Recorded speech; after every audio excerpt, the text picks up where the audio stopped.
नमस्कार दोस्तों, आप सभी का स्वागत करता हूं चैनल रणभूमि मैथ्स में। दोस्तों, केमिस्ट्री का आज न्यूमेरिकल का दूसरा पार्ट है। ऐसे ऐसे टॉपिक पर वीडियो बना रहा हूं जो बिल्कुल आपको इस बार भी ग्रुप डी के एग्जाम में देखने को मिलेंगे और आपका धीरे धीरे एक एक अंक पक्का होते जाएगा। मेरे बच्चों ऐसे ही करते हैं स्ट्रेटेजी वाइज तैयारी। तो आइए चलते हैं। जैसा कि पहला क्वेश्चन आप स्क्रीन पर देख पा रहे हैं, पार्ट 1 में मैंने आपको बेसिक कंसेप्ट बताया था।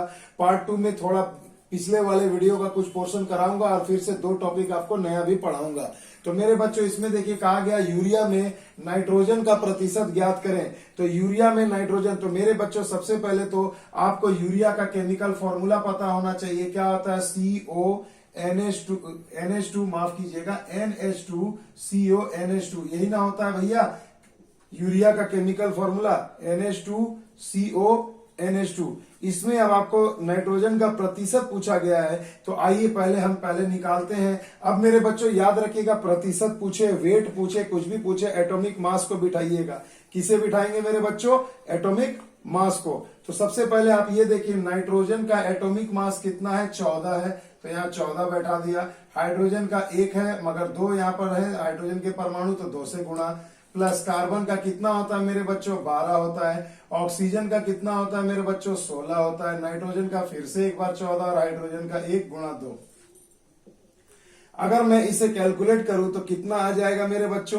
तो 60 ग्राम। कितना आ जाएगा? देखो 14 और 2 16, 16 और 12 28, 28 और 2 30 और यहाँ पर देखिए हो जाएंगे 30 यानी कि 60। तो मान लीजिए कि 60 है। अब ये ग्राम आप ले सकते हैं, छोटी इकाई आप इसे ग्राम मान लीजिए कि 60 ग्राम जो है यूरिया है। एक केमिकल फॉर्मूला जो अगर मैं यूरिया का लिखूं तो उसमें टोटल कितना वजन होगा? 60 ग्राम।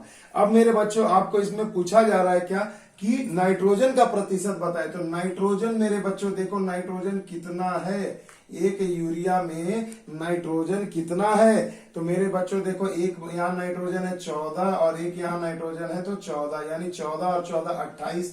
तो भैया प्रतिशत निकालना, तो 28 ग्राम यूरिया है, नाइट्रोजन है किसमें? 60 ग्राम यूरिया में। तो इसका प्रतिशत पूछा जा रहा है तो 100 से गुणा कर दीजिए।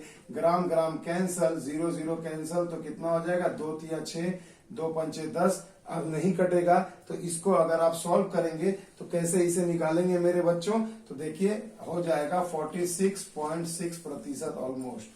तो देखिए ये आपका जवाब हो जाएगा। आई होप आपको समझ में आ गया होगा। अब देखिए दोस्तों, ये पिछले ही वीडियो का रिपीटेड क्वेश्चन है मगर ये क्या था कि एक नया क्वेश्चन था, थोड़ा ये फॉर्मूला लेंदी था। तो ऐसे ऐसे कुछ यूनिक चीजों के फॉर्मूला याद करके जाइएगा और बेसिक कंसेप्ट तो आपके पास है ही। अब आइए मैं आपको एक नया कंसेप्ट बताता हूं, फॉर्मूला वाइज, एक इक्वेशन वाइज कैसे बनाएंगे। देखिए दोस्तों, अब आया ना धुआंधार क्वेश्चन। कहा अब आपको ऐसे एक केमिकल इक्वेशन लिख के सॉल्व करना होगा। अब आप इसे कैसे सॉल्व करेंगे? देखिए कहा गया है 30 ग्राम कार्बन को ऑक्सीजन में पूर्ण रूप से जलाने पर कितना CO2 प्राप्त होगा। तो पहले ये बोलो CO2 किस में बनता है? अगर मैं एक कार्बन ले लूं और एक ऑक्सीजन ले लूं, इन दोनों को अगर पूर्णतः प्रतिक्रिया कराऊं तो हमें CO2 कार्बन डाइऑक्साइड प्राप्त होगा मेरे बच्चों। आ गई बात समझ में? देखो केमिकल फॉर्मूला भी बैलेंस है तो इक्वल भी मैं इसे लिख सकता हूं भाई। अगर देखो बैलेंस नहीं रहेगा तो एरो देंगे, मगर बैलेंस हो गया तो आप इक्वल दे सकते हैं। C plus O2 equal to CO2। तो कार्बन का कितना होता है मोलिकुलर वेट भैया? माफ कीजिएगा, एटॉमिक मास, तो 12 ग्राम।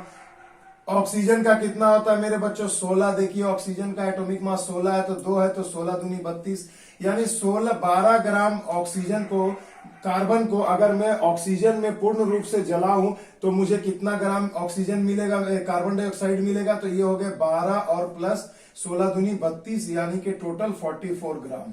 यहां तक बात समझ में आई? मतलब 12 ग्राम कार्बन जला रहा हूं तो मुझे 44 ग्राम CO2 मिल रहा है। तो कहा जा रहा है 30 ग्राम कार्बन को अगर जलाएंगे तो कितना मिलेगा? तो देखो भैया 12 ग्राम कार्बन को जलाने से मुझे 44 ग्राम CO2 प्राप्त हो रहा है ना। देयरफॉर हमें 30 ग्राम अगर कार्बन को मैं जलाऊं तो हमें कितना कार्बन डाइऑक्साइड मिलेगा? तो सिंपल मैथमेटिकल कैलकुलेशन है ना भाई। 4 दिया 12, 4 से 11, 3 से 10, यानी कि हो गए 110 ग्राम हमें कार्बन डाइऑक्साइड की प्राप्ति होगी। आ गई बात समझ में? तो देखो भैया बेसिक कंसेप्ट एक ही है, अलग अलग टाइप के प्रश्न आपको अक्सर एग्जाम में पूछे जाएंगे। आइए एक क्वेश्चन और देख लेते हैं। देखिए मेरे बच्चों, फिर से केमिकल इक्वेशन, केमिकल रिएक्शन पर आधारित प्रश्न, ऐसे क्वेश्चन पिछले बार बहुत बार ग्रुप डी में पूछा गया, और जिन बच्चों को बेसिक ही नहीं पता वो इसे क्या बनाएंगे, मगर आज के बाद आप ऐसे हर सवाल को बना सकते हैं अगर इक्वेशन याद रहे।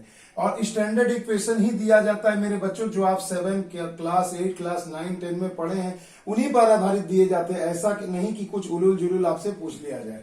तो देखिए कहा गया 50 ग्राम कैल्शियम कार्बोनेट CaCO3 यानी कैल्शियम कार्बोनेट, तो कहा गया है 50 ग्राम कैल्शियम कार्बोनेट को अगर हीट दिया जाए, ये देखिए हीट का चिन्ह, अगर गर्म करेंगे तो ये हीट किया जा रहा है, तो कितना कैल्शियम ऑक्साइड प्राप्त होगा। तो मेरे बच्चों फॉर्मूला क्या होता है, इक्वेशन कैसे तैयार करेंगे, CaCO3 में से AO निकल जाएगा, यानी कैल्शियम ऑक्साइड आपका निकल गया, तो क्या बचेगा मेरे बच्चों, CO2 बचेगा।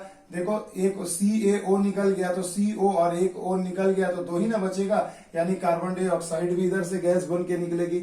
अब क्या करो, एटॉमिक मास का यूज करो यहाँ पर। तो मेरे बच्चों जरा सा मुझे ये बताओ कि कैल्शियम कार्बोनेट कितना होता है मेरे बच्चों, तो कैल्शियम का होता है 40, ये होता है 12 और ये 16 तिया 48, तो 40 10 50 60 और ये 40 100, यानी 100। एक कैल्शियम कार्बोनेट को अगर मैं लिखूं तो ये कितना होता है 100 ग्राम। तो 100 ग्राम से आपको कितना कैल्शियम ऑक्साइड प्राप्त हो रहा है ये निकाल लो। तो कैल्शियम का 40 और ये हो गया 16 यानी कि 56 ग्राम। तो मेरे बच्चों यहाँ देखिए 100 ग्राम जब आप जला रहे हैं, गर्म कर रहे हैं, तो आपको 56 ग्राम कैल्शियम ऑक्साइड प्राप्त हो रहा है। तो 50 ग्राम अगर गर्म करेंगे तो कितना मिलेगा, तो ये जब हाफ हो जा रहा है 50, तो ये भी हाफ होगा ना मेरे बच्चों, तो कितना हो जाएगा 28 ग्राम कैल्शियम ऑक्साइड हमें प्राप्त होगा जब मैं 50 ग्राम कैल्शियम कार्बोनेट को जलाऊंगा। आ गई बात समझ में। तो देखो कुछ भी नहीं है, बस इक्वेशन अगर स्टैंडर्ड 10-15 इक्वेशन आप पढ़ के चले जाए, उससे ही क्वेश्चन आ रहे हैं बार बार घूम फिर कर, ये आप आसानी से सॉल्व कर सकते हैं और भीड़ से अलग हो सकते हैं मेरे बच्चों। देखो मेरे बच्चों, अगला जो टॉपिक है वो तो हो गया इक्वेशन, आप जितना ज्यादा जानेंगे आप वहां से सॉल्व कर लेंगे, मैंने बेसिक तरीका आपको बता दिया। अब अगला जो टॉपिक है मेरे बच्चों एम्पेरिकल फॉर्मूला। एम्पेरिकल फॉर्मूला पर आपको पता होना चाहिए कि क्या होता है, बहुत इससे पिछले बार क्वेश्चन आया था, केमिस्ट्री का एक बहुत ही इंपॉर्टेंट टॉपिक है। तो एम्पेरिकल फॉर्मूला को हम हिंदी में बोलते हैं मूलानुपाती सूत्र। मूलानुपाती सूत्र। अब ये क्या चीज है मेरे बच्चों, मूलानुपाती सूत्र। तो मेरे बच्चों समझिएगा, किसी यौगिक के अणु में उपस्थित परमाणुओं के सरलतम रूप को हम क्या कहते हैं, सरलतम रूप से जो सूत्र बनता है उसे हम कहते हैं मूलानुपाती सूत्र। चलिए मैं आपको बता भी देता हूं, इससे एमसीक्यू भी एक एक नंबर का पूछा जा रहा है। अगर मैं आपसे पूछूं कि मॉलिक्यूलर फॉर्मूला क्या होता है, तो मॉलिक्यूलर फॉर्मूला मतलब वो फॉर्मूला कि जिसमें क्या है, किसी यौगिक के जितने मॉलिक्यूल्स उपस्थित हो तो उनसे बनने वाले फॉर्मूला को मॉलिक्यूलर फॉर्मूला कहते हैं। जैसे मैं आपको नाम दे दूं बेंजीन, इसकी मॉलिक्यूलर फॉर्मूला आप सभी को पता है मेरे बच्चों, क्या होता है C6H6, यानी इसमें कार्बन के 6 और हाइड्रोजन के 6 मॉलिक्यूल्स हैं, तो इसलिए हम लोग इसको कह सकते हैं कि ये C6H6 है। ये तो बात समझ में आ गई भाई। मगर अगर मैं यही कहूं कि बेंजीन का इंपेरिकल फॉर्मूला, मूलानुपाती सूत्र बताइए, तो मैं आपको ये कहूंगा कि इसका इंपेरिकल फॉर्मूला E.F शॉर्ट में लिखते हैं। इंपेरिकल फॉर्मूला क्या हो जाएगा मेरे बच्चों, तो देखो किसी यौगिक में उपस्थित परमाणुओं के सरलतम रूप को, मतलब इनको मैं कितना कम से कम कर सकता हूं, तो अगर मैं इसमें 6 से भाग दिया, माने इसके 6 मॉलिक्यूल निकालूं तो इसके भी निकाल सकता हूं। तो देखो भाई 6 दोनों में से मैं निकाल सकता हूं, तो सिंपल फॉर्मूला क्या हो गया CH। तो आप कह सकते हैं कि बेंजीन का इंपेरिकल फॉर्मूला, मूलानुपाती सूत्र क्या होगा, CH होगा, और बेंजीन का मॉलिक्यूलर फॉर्मूला क्या होगा, C6H6 होगा। आई बात समझ में मेरे बच्चों, क्लियर है? आई होप आपको ये समझ में आ गया होगा। जैसे चलिए मैं आपको दिखाता हूं, अगर मैं बोलो हाइड्रोजन परऑक्साइड, हाइड्रोजन पर ऑक्साइड, आप सभी को इसका मॉलिक्यूलर फॉर्मूला बिल्कुल पता होगा H2O2। अब ये तो भैया इसका मॉलिक्यूलर फॉर्मूला हो गया, ये MF कर देता हूं मॉलिक्यूलर फॉर्मूला। मगर इसका इंपेरिकल फॉर्मूला अगर आपसे पूछा जाए तो देखो बैलेंस करना है, यानी दोनों को समान अनुपात में कटाना है। तो अगर मैं इसको 2 से डिवाइड करूं तो 2 कट जाएगा, ये भी कट जाएगा, यानी क्या हो जाएगा HO बच गया। तो यहां पर हाइड्रोजन परऑक्साइड का इंपेरिकल फॉर्मूला, मूलानुपाती सूत्र क्या हो जाएगा मेरे बच्चों, HO हो जाएगा। आई बात समझ में। एक और एग्जांपल मैं आपको समझाना चाहता हूं। मान लो मैंने लिख दिया इथेन। इथेन का फॉर्मूला क्या होता है मेरे बच्चों? C2H6 होता है। क्या होता है? C2H6। अब मेरे भाई ये तो मॉलिक्यूलर फॉर्मूला है, अगर मैं आपसे इसका इंपेरिकल फॉर्मूला पूछूं तो आप क्या करेंगे? तो देखो यहां कम से कम और अधिक से अधिक 2 निकाल सकता हूं, तो यहां भी वही करना है, यानी कि भाग करना है। अगर यहां 2 से डिवाइड किया तो केवल C बचेगा, और यहां 6 है, 2 से डिवाइड करूंगा तो H में कितने बच जाएंगे? 3। तो देखिए यहां पर क्या हो गया मेरे भाई? इथेन का इंपेरिकल फॉर्मूला हो जाएगा CH3। आई बात समझ में मेरे बच्चों?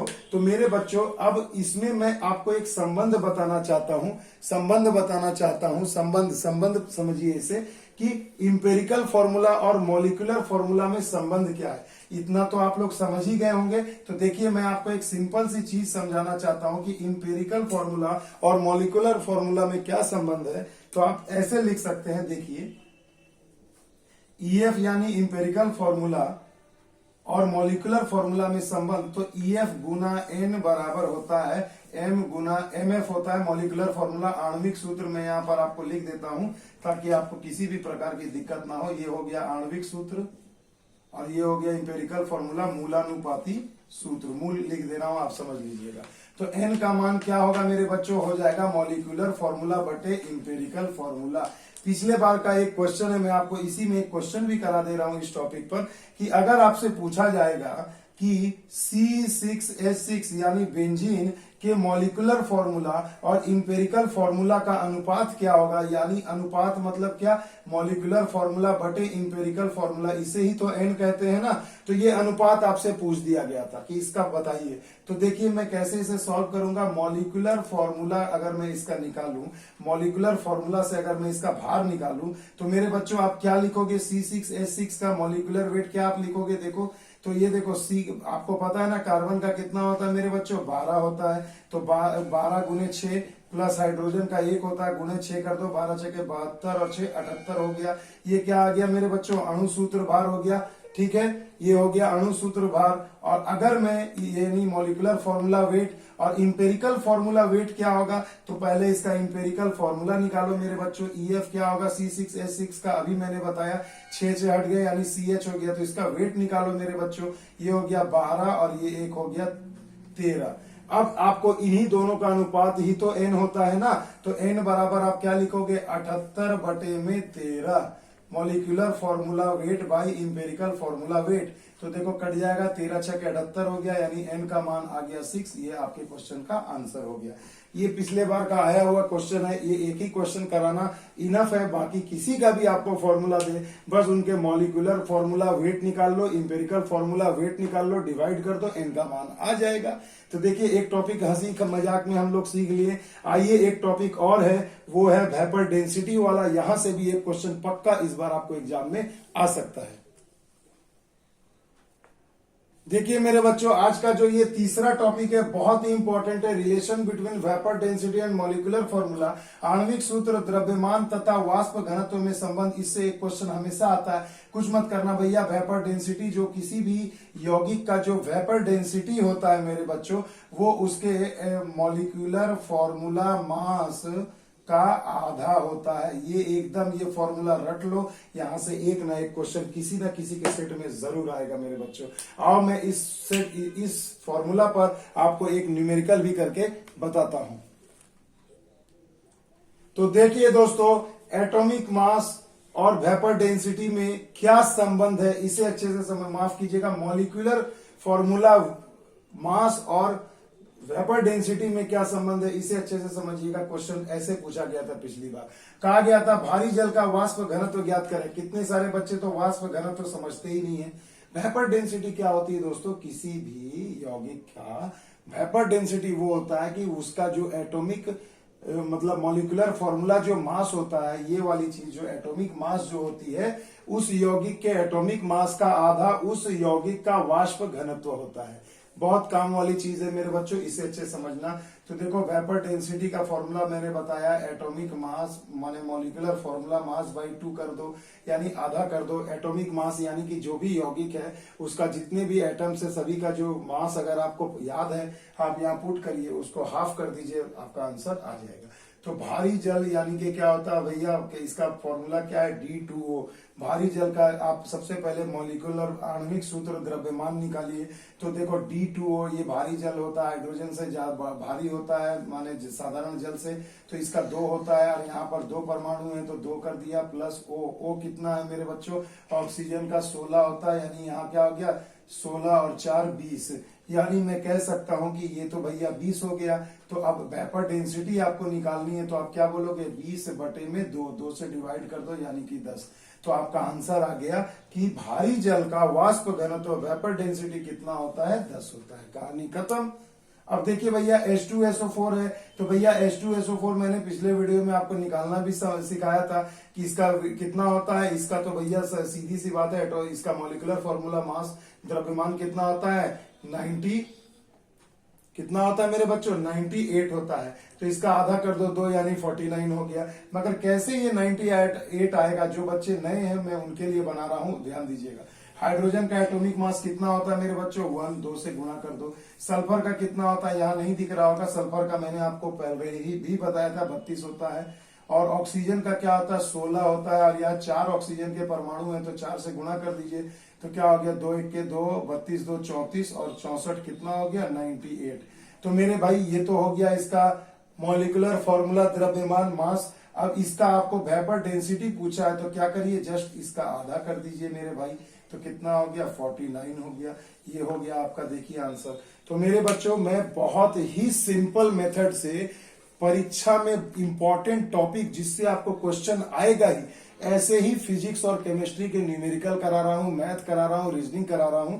तो जो भी मेरे बच्चे इस चैनल पर नए हैं तो कृपया उनसे रिक्वेस्ट है कि पूरे प्लेलिस्ट में जाकर के भैया वीडियो को सर्च करो, हर दिन 1-2 चैप्टर को कंप्लीट करो, एग्जाम में गर्दा उड़ा दो मेरे बच्चों।